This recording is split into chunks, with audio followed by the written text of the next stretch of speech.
You ready for a history lesson? Because I can sure as hell tell you I wasn't when I first came in this morning.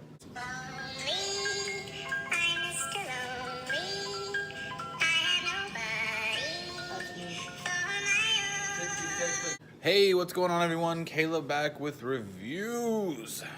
I guess, sir. Welcome back to the vape shop.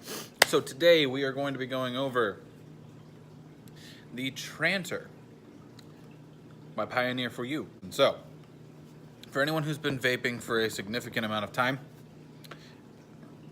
you'll remember back when chipsets started getting past the 20 watt range. It happened very quickly, and it exploded across the vape market. Hana mods came out, which were extremely expensive back in the day. They were huge, but they were extremely expensive and very basic. And so DNA's chips were always expensive. Yeehee was starting to come out on the market, and everybody wanted a cheap regulated box mod that could push lots of watts. So what happened? IPV happened. IPV came out, and it was like your average Joe Schmo's regulated vape. And then they kind of died off. They didn't stay relevant. There were other brands like Smoke, whatever you want to call it, that just stormed the market. Kangertech, Smoke, E-Leaf, stuff like that. They'd storm the market. And then Pioneer4you, their quality control was just kind of crap. So they didn't have a share in the market anymore. Fast forward to 2018, if I'm not mistaken, they tried to become relevant again. They've still made mods over the years, but you never hear anything about them. Until this one. This one, all you heard was how big of a failure it was. So I'm going to try to remain unbiased. But right here is the Pioneer4you IPV Trantor.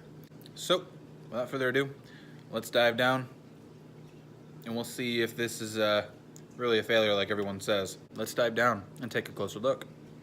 See you guys in just a sec. Alright, we are down close and personal with the Pioneer4you IPV Trantor mod. That's the mod, we'll go over it in just a sec. So here's the box. IPV Trantor on the front. On the side, the color configuration. I'm not sure about these colors right here, but the only one that I've seen it in is this bronze yellow color. Nothing on top, nothing on bottom. On the other side, micro USB, not mini USB, but whatever. Dual 18650 and IPS display. On the back, everything in the package, the IPV Trantor mod, user manual, USB cable, and warranty card. Let's go over what's inside the box. Get yourself a little caution card for batteries. If I can grab it, that'd be great. If batteries look like any of these, rewrap them. Your warranty card, if I can get it to come out. I don't know anything about IPV or Pioneer4you's warranty. I've never had to use it in the past. Most of their devices worked pretty dang well, but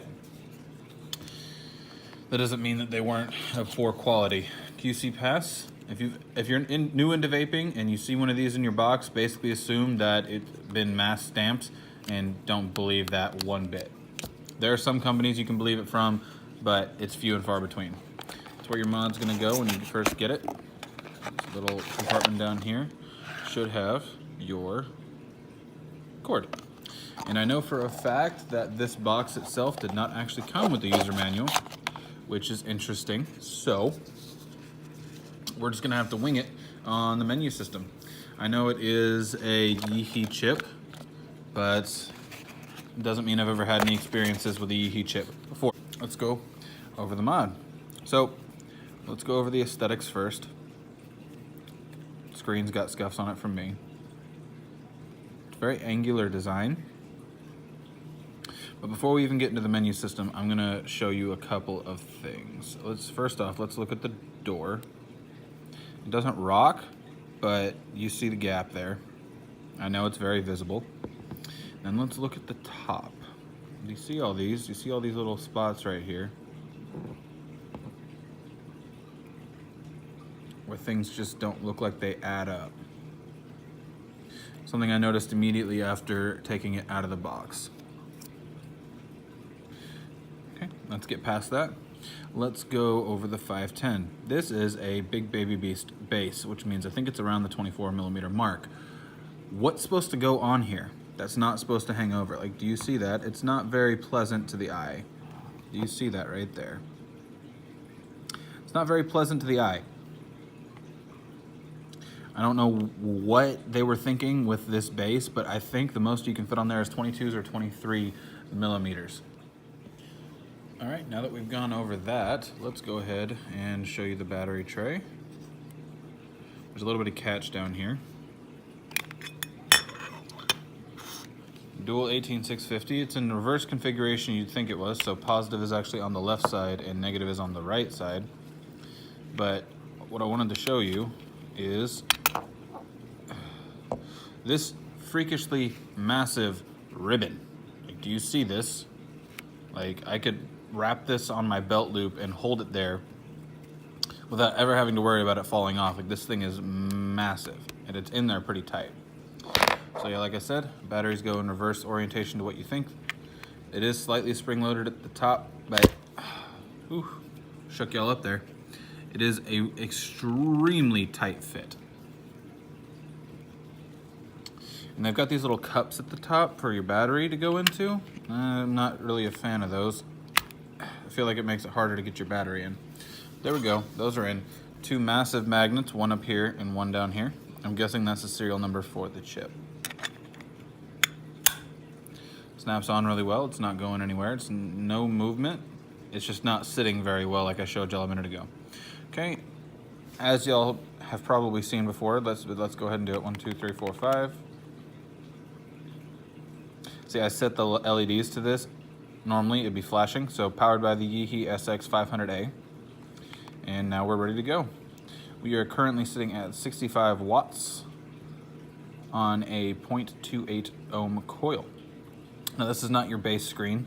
Let's see if I can do this because it's not been easy. We're gonna go into some advanced settings and then we'll show you how the general screen works. So 1, 2, 3, 4. Okay, gets you to 1, 2, 3 gets you to your lock screen, and then you can press the fire button and it takes you here. So it has system off, LED color, which I have set to white right now, brightness, wallpaper select. Let's look and see about some other wallpapers. To change it, you press this button, the menu button. I'm looking for one that I happen to like. And if I'm not mistaken, you can load, this is your normal screen, we'll go back to that. You can load your own stuff in there. Font select, which changes between only two fonts. One looks like it was drawn by a child, one looks like the same writing, just slimmed out, so it makes it look like it was done by an adult. Adjust your temperature, adjust the units from joules to watts. Select your ohms so you can change it, so you can force it to say this is what the ohms are. TCR settings, compensate temp, so I think it's like a preheat setting for temperature mode. Standby time, so how long the screen's gonna be on. Time set, so you can select what time it is. Wallpaper, and you saw all that before. Okay, this is your base screen. It still says the joules right there, but it shows that you are in watts. This is your main menu. Shows all your information, battery indication, M1. I'm not sure how to change it to M2 or anything like that. Your time, and the volts being output, or that you can output on the device. If you just press the up and down buttons, it actually cycles through a couple of different presettings. It goes by tens, and then it goes all the way up to 200, and then back to whatever you set it as. If you click this menu button, it'll let you cycle through your actual wattage. Press fire button to lock that in. Up and fire does nothing. Down and fire takes you through a couple different things. You can go, oh my god, this screen. Okay. Pressing the down and fire means you can cycle through the bottom parts. So we're gonna set it on standard, but you have powerful, powerful plus, SXQ, S1, soft, and standard. And then if you press the up button, that's when it starts cycling through in that individual menu through the different settings that you can go into. I'm not gonna go into all this because this menu is hard as balls to figure out, and it's already taken me a couple tries to get it right. The menu button really doesn't take you to a menu. It's the fire button up here that'll take you into the other menu. That's what I was saying. Font 2 basically looks like a child wrote it. But yeah, that is the best that I can do right now, guys. We're gonna take it back up top and we'll see you guys in just a sec. And we are back up top with the Pioneer4you IPV Trantor mod. So as y'all can see, we are a lot closer than we were before. I wanted you to be able to see the nose hairs in my nose. No, as you can see, it's quite the confusing menu. Normally with Yeehee chips, you press the menu button and it gets real simple from there. It has everything in that little menu and you don't really have to worry about a whole lot. This one, it's not so simple to figure out, especially considering I did not have a manual in the box, which is a problem because that's quality control. And then the whole button configuration where this one cycles through the menu and then this one cycles through the sub menu inside that menu, it's just, I don't like it.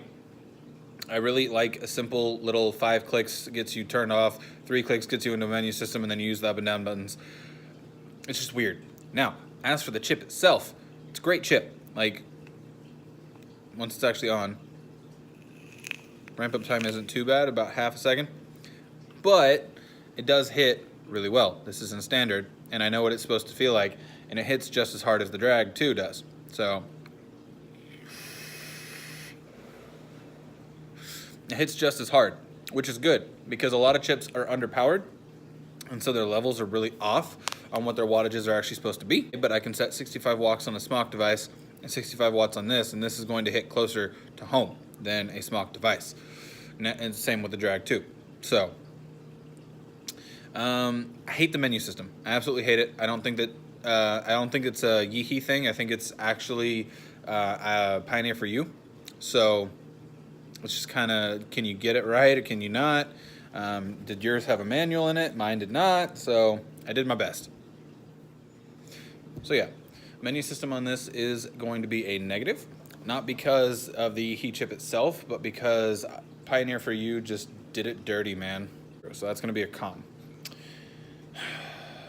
Con number 2 is the obnoxious LEDs on the front. Now I know some people like LEDs, some of them can be tasteful. This is not. The fire button's on the front, so you constantly have to see it while you're vaping, and it's just annoying. If they were more tasteful, like maybe on the side or something like that, I'd be fine with them, but they're right in your face, so to me, subjective con, so your mileage may vary. You may like them, you may not. Con number 3 is quality control. Oh my gosh, no manual in the box, and all of these little issues, like you can legitimately, it's supposed to be smooth on the side, and you can legitimately catch the door, which means they didn't cast the door correctly, but there's gaps everywhere on this mod. It's absolutely abhorrent, especially for the price range that this is at. I'm not sure about the exact price, but we're selling it between the $150 to $200 mark in store because of how expensive the chip is in this device. You probably get it online for like 100 to 150, but it's not worth it. It's just not. Pros, it hits well, it's accurate, and you can change the screen. Oh, another con. The amount, that's all, folks. No. What you can fit on here is stupid. 22 millimeters are not the name of the game anymore. It's abhorrent. I don't like it. It's stupid.